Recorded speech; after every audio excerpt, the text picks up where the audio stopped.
Tiniyak ng Philippine National Police na nasunod ang lahat ng legal na proseso at respeto sa karapatang pantao ni dating Pangulong Rodrigo Duterte mula sa paghahain ng arrest warrant hanggang sa paghahatid sa eroplano patungong The Hague. Ang detalye sa Balitang Pambansa ni Clazel Pardilla ng PTV Manila Live. Clazel? Sheila, hindi raw kinawawa si dating Pangulong Rodrigo Duterte nang arestuhin at ilipad sa Netherlands. Sa katunayan, binigyan pa ito ng special treatment at ipinatupad ang maximum tolerance sa harap ng pananakit at pagmumura ng ilan ng kanyang miyembro sa mga pulis.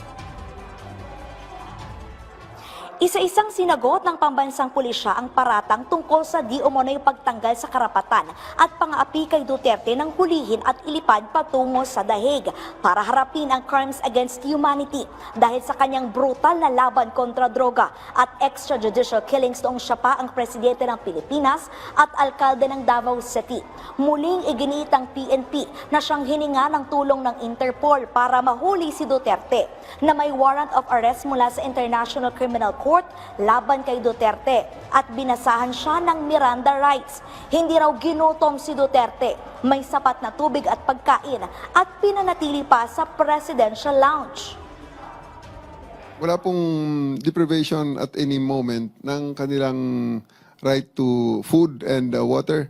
In fact, dinideliver pa nga namin and they're just the one declining na lang dahil sobra namang pagkain talaga sobra namang dami. Doon siya naupo sa same seat na para sa ngayong presidente. Pinabigyan po namin, pati po ang kanyang mga kasamahan, they were there in the most comfortable lounge.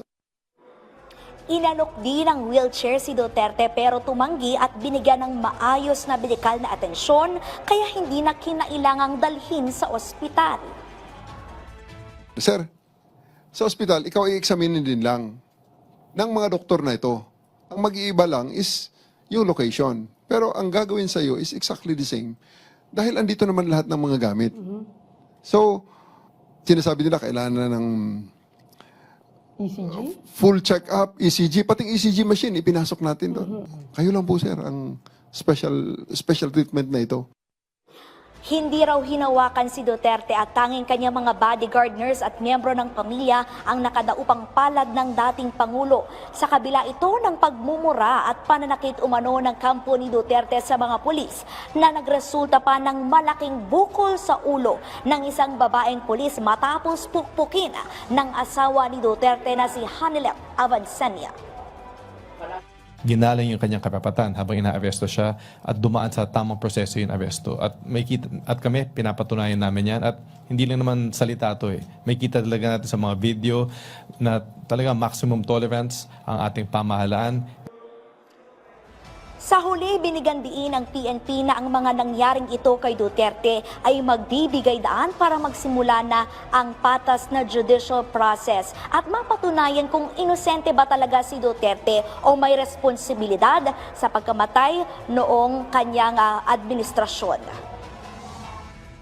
Ang mga judge na yan ay mga foreigner. Pero ang complainants dyan ay mga Pilipino. Ito yung mga Pilipinong nung panahon ni PRRD ay walang nakitang pag-asa sa judicial system, sa judicial processes sa bansa natin ng mga panahong yon. Kaya pumunta sila sa ICC.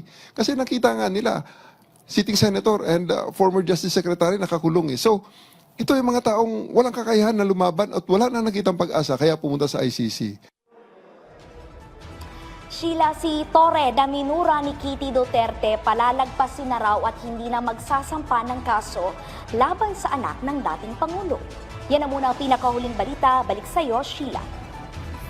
Maraming salamat, Clazel Pardilla.